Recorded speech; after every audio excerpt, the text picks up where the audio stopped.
এক breaking news ধোৱাচাঙত Jal Jeevan আঁচনি নগাঁৱৰ পুৰণি গুদামৰ একাধিক গাঁৱত জলজীৱন আঁচনিৰ নামত ঠিকাদাৰ বিভাগীয় বিষয়াৰ লুণ্ঠন ৰাজ ঘৰে ঘৰে নল ঘৰে ঘৰে জল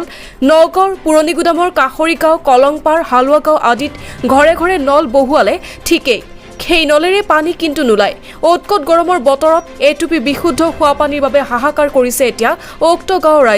ৰাইজক বিশুদ্ধ খোৱা পানী যোগানৰ নামত ঠিকাদাৰ বিভাগীয় বিষয়াৰ হিৰতি গাইড পৰিণত হৈছে জলজীৱন আঁচনিখন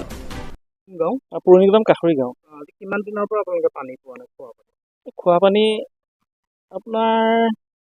টেপবিলাক লগাই থৈহে গ'ল তাৰপিছৰ পৰা অনিয়মীয়া পানী যোগান তাৰ মাজে মাজে কিছুদিন আহে পানী কিন্তু আজি এসপ্তাহমানৰ পৰাতো সম্পূৰ্ণৰূপে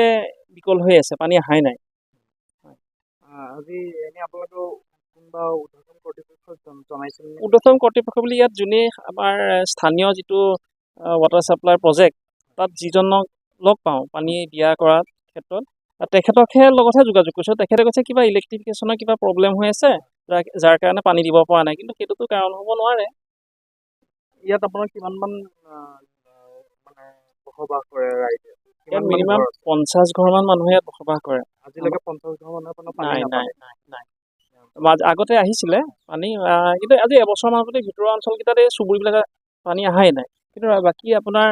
ৰাষ্ট্ৰীয় ঘাইপথৰ কাষৰ যিটো মেইন লাইনটোত পানী আহে কিন্তু আপোনাৰ দিনটোত 40 লিটাৰ 50 লিটাৰমান পানী ওলায় এতিয়া সেইটোও নোলোৱা এতিয়া আজি এসপ্তাহমানৰ পৰাতো সেইটোও নাই এই উৎকট গৰমত হয় এটুপি পানীৰ কাৰণে মানুহে হাহাকাৰ কৰিবলগীয়া হৈছে কি ক'ব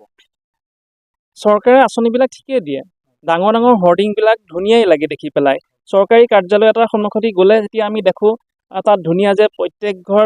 মানুহত প্ৰত্যেকজন ব্যক্তিয়ে ন্যূনতম 55 লিটাৰ বিশুদ্ধ খোৱা পানী পাব আমাৰ মনটো ভাল লাগি যায়